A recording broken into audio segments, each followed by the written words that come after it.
আসসালামু আলাইকুম বন্ধুরা, আশা করি আপনারা সবাই ভালো আছেন। নতুন আরেকটা ভিডিওতে আপনাদের সবাইকে স্বাগত জানাচ্ছি। আপনারা যারা মালয়েশিয়ায় আসার জন্য পরিকল্পনা করতেছেন, আপনাদের কমন একটা প্রশ্ন থাকে যে মালয়েশিয়ার ভিসাগুলো আসলে কিভাবে নিব, কার কাছ থেকে নিব, কার কাছ থেকে নিলে প্রতারিত হব না। কারণ দেখা যাচ্ছে যে ফেসবুক এবং ইউটিউবে মালয়েশিয়ায় নিয়ে যাবে এই ধরনের এজেন্সি যারা আসলেই নিয়োগপ্রাপ্ত তারাও কিন্তু বিজ্ঞাপন দিচ্ছে, যারা অ্যাকচুয়াল নিয়োগপ্রাপ্ত না তারাও কিন্তু বিজ্ঞাপন দিচ্ছে, যাদের আরএল নাম্বার নেই, লাইসেন্স নেই, তারাও কিন্তু বিজ্ঞাপন দিচ্ছে।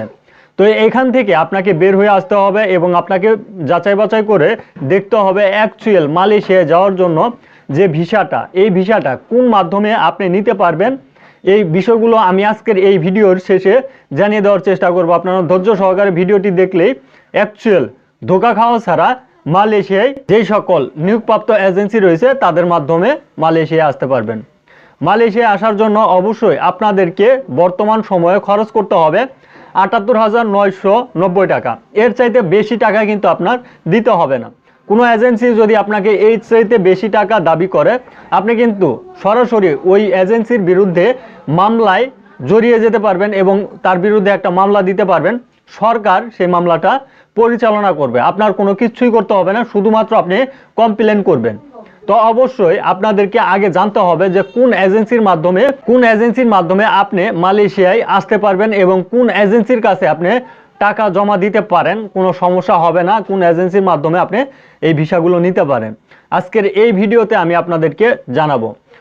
আপনারা যারা মালয়েশিয়ায় আসলে আসবেন, বর্তমানে কিন্তু প্লান্টেশনের ভিসা ছাড়া অন্য কোনো ভিসা হচ্ছে না।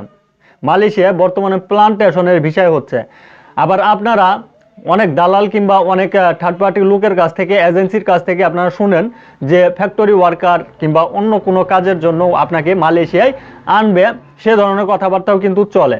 তবে অবশ্যই আপনি যদি ধোঁকা অ্যাকচুয়াল না খেতে চান, তাহলে আপনাকে যে বিষয়বস্তুগুলো জানতে হবে, মালয়েশিয়ার যে শ্রমবাজার, এই শ্রমবাজারটা কোন সিস্টেমে বর্তমানে চালু করা হয়েছে। মালয়েশিয়ায় বর্তমানে যারা আসবেন তারা অবশ্যই একটা সিস্টেম মেনটেন করে আসতে হয়। যেমন নিয়োগপ্রাপ্ত যে এজেন্সি, এই এজেন্সি কিন্তু আপনার হয়ে আপনার যে ডকুমেন্টগুলো, সেই ডকুমেন্টগুলো কিন্তু মালয়েশিয়ায় যে কোম্পানি আপনাকে নিবে তার কাছে সাবমিট করবে। তার কাছে সাবমিট করার পর সে যাচাই বাছাই করে দেখার পর সে যদি মনে করে যে না আপনাকে ভিসাটা দেওয়া যায়, সেক্ষেত্রে কিন্তু আপনি ভিসা পাবেন, নয়তো কিন্তু আপনাকে ভিসা দেওয়া হবে না। কিন্তু অনেক এজেন্সি এবং দালাল আপনার কাছ থেকে দেখা যাচ্ছে যে ৩-৪ লাখ টাকা, ৫ লাখ টাকা কিংবা এর চাইতেও বেশি টাকা আপনার কাছে দাবি করতেছে এবং আপনি দিচ্ছেন। সেক্ষেত্রে অবশ্যই একটা ধোঁকাবাজির সম্মুখীন আপনি হতে পারেন।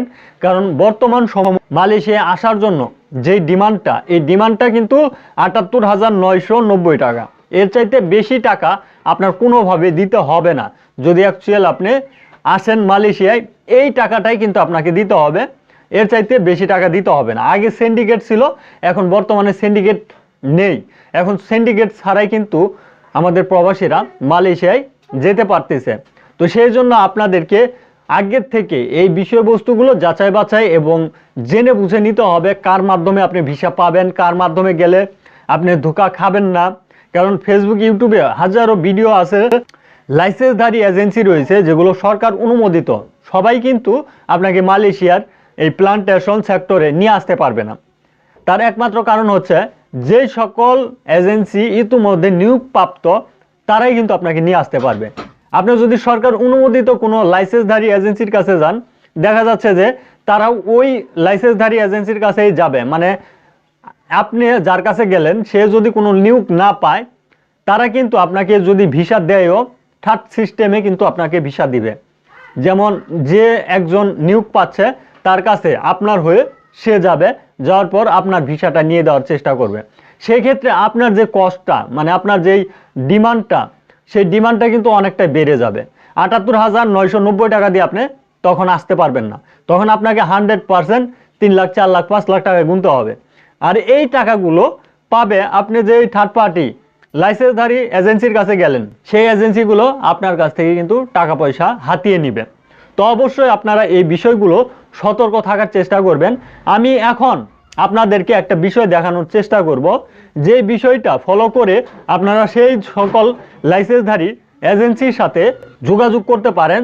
আর যোগাযোগ যদি করেন, সেই ক্ষেত্রে আপনি অবশ্যই একটা ভালো সলিউশন, ভালো ভিসা পাবেন এবং অল্প টাকায় আসতে পারবেন, কারণ তারা নিয়োগপ্রাপ্ত এজেন্সি। আর এই বিষয়টা আমি আপনাদেরকে জানানোর জন্য স্ক্রিনে চলে যাব, স্ক্রিনের মাধ্যমে রেকর্ড করে আপনাদেরকে দেখানোর চেষ্টা করব যে কিভাবে আপনারা এই বিষয়বস্তুগুলো চেক করবেন। চলুন একটু স্ক্রিনে চলে যাই। আমি যে বিষয়টা আজকে আপনাদেরকে মোবাইল স্ক্রিন রেকর্ডের মাধ্যমে দেখাবো তা হচ্ছে মালয়েশিয়ার ভিসা সম্পর্কে যে তথ্যগুলো, এই তথ্যগুলো আপনারা যেভাবে জানতে পারবেন। আপনারা অবশ্যই আপনাদের ফোনের যে ক্রোম ব্রাউজার রয়েছে, এই ক্রোম ব্রাউজারের মাধ্যমে এই তথ্যগুলো জানতে পারবেন খুব সহজভাবেই। সেজন্য ক্রোম ব্রাউজারে আপনাকে অবশ্যই চলে যেতে হবে। আর এখানে আসার পর একটা লিঙ্ক আপনাদেরকে লিখতে হবে, প্রবাসী.gov.bd। এই ওয়েবসাইটে আপনাকে চলে যেতে হবে। আপনারা অবশ্যই স্ক্রিনে যে লিঙ্কটা দেখতে পাচ্ছেন, আমি আপনাদেরকে মার্ক করে দেখানোর চেষ্টা করি। এই যে এখানে প্রবাসী.gov.bd এই ওয়েবসাইটে আপনাদেরকে যেতে হবে। যাওয়ার পর আপনার যে মেনু বাটনটা দেখতে পাচ্ছেন, এই যে মেনু বাটন, এই মেনু বাটনে আপনাকে ক্লিক করতে হবে। আর নোটিফিকেশন আকারে যে তথ্যগুলো দেওয়া রয়েছে, এগুলো আপনারা একটু পড়ে নিতে পারেন, কারণ এগুলো অনেক সময় উপকৃত হতে পারেন আপনারা। এখানে নিয়োগ বিজ্ঞপ্তির যে বিষয়বস্তুগুলো রয়েছে তারা কিন্তু এগুলোতে প্রকাশ করে। তো আমি মেনু বাটনে যাওয়ার পর মালয়েশিয়ায় কর্মের অনুমতি, এইখানে আমাকে যেতে হবে। যাওয়ার পর আমাকে আবার রিটার্ন ব্যাক করতে হবে। রিটার্ন ব্যাক করলে দেখেন এখানে একটা নতুন অপশন চলে আসছে, মালয়েশিয়ায় প্লান্টেশন সেক্টরে নিয়োগ বিজ্ঞপ্তি। এখানে আপনাকে অবশ্যই ক্লিক করতে হবে। এখানে ক্লিক করলে আপনারা এজেন্সির যে তথ্যগুলো এবং নিয়োগ অনুমতিগুলো সেগুলো কিন্তু দেখতে পারবেন। দেখেন এখানে কিন্তু এজেন্সির যেই আরএল নাম্বার, এই আরএল নাম্বার সহ কিন্তু এখানে শো করতেছে। আর কয় তারিখে নিয়োগ তারা পেয়েছে সেটাও কিন্তু শো করতেছে। আর এই যে এই সাইডে পিডিএফ আকারে কিন্তু অবশ্য ফাইলগুলো শো করতেছে। তো এখানে আপনারা যেই আরএল নাম্বারগুলো দেখতে পাচ্ছেন, এগুলো প্রত্যেকটাই এক লাইসেন্সধারী এজেন্সি, এবং এই সকল এজেন্সিতে যদি অ্যাকচুয়াল আপনারা যোগাযোগ করেন তাহলে অবশ্যই ৭৮,৯৯০ টাকা দিয়ে মালয়েশিয়ায় যাওয়ার সুবর্ণ সুযোগটা আপনি গ্রহণ করতে পারবেন। প্লাস আপনার সর্বমোট খরচ হবে ১.৫ লাখ টাকার নিচেই। আর যদি আপনি এই যে আরেকটা বিষয় এখানে দেখেন, বাংলাদেশ ওভারসিজ লিমিটেড বয়সেলের মাধ্যমে যদি আপনি যান, ১ লাখ টাকা তো লাগবেই না, ৫০,০০০ টাকার নিচে আপনার খরচ হবে। তো এইভাবেই কিন্তু অ্যাকচুয়াল এই এজেন্সিগুলোর কাছে যদি আপনারা যান প্রবাসীরা, তাহলে কিন্তু ধোঁকা খাওয়া থেকে যেরকম বাঁচতে পারবেন, আপনি সরকারি যে সিস্টেমটা সেই সিস্টেমটা অবলম্বন করে যেতে পারবেন। হয়তো গ্রাম্য দালাল কিংবা বিভিন্ন থার্ড পার্টি লোক রয়েছে, তাদের কথাবার্তা আপনারা বিশ্বাস করে ফেলেন। তো অবশ্যই এটা আপনারা সতর্ক থাকার চেষ্টা করবেন, কারণ সিস্টেমের বাইরে আপনাকে যাওয়া যাবে না। যদি যান তাহলেই ধরা খাবেন। আপনাদেরকে যে তথ্যগুলো দেখানোর চেষ্টা করলাম, আপনারা এই সিস্টেমগুলো অবলম্বন করে সেই সকল এজেন্সির সাথে যোগাযোগ করতে পারেন। তাহলে অ্যাকচুয়াল আপনি কোনো থার্ড এজেন্সির সাথে না দেখা করে আপনি এই সকল এজেন্সির সাথে যোগাযোগ করলে আপনি একটা সলিউশন এবং আপনার যে অর্থ মালয়েশিয়াতে আসতে পারবেন প্লান্টেশনের ভিসা নিয়ে অল্প টাকায় ৭৮,৯৯০ টাকা দিয়ে আপনি মালয়েশিয়ায় অ্যাকচুয়াল চলে আসতে পারবেন। আশা করি আপনারা বুঝতে পারছেন। ভিডিওটি অবশ্যই শেয়ার করে দেওয়ার চেষ্টা করবেন। হাজারো প্রবাসী রয়েছে এই তথ্যগুলো জানে না, আপনারা ভিডিওটি শেয়ারের মাধ্যমে তাদেরকে জানিয়ে দেওয়ার চেষ্টা করবেন। আজকের ভিডিওটি এ পর্যন্তই। ধন্যবাদ সবাইকে। সালামু আলাইকুম।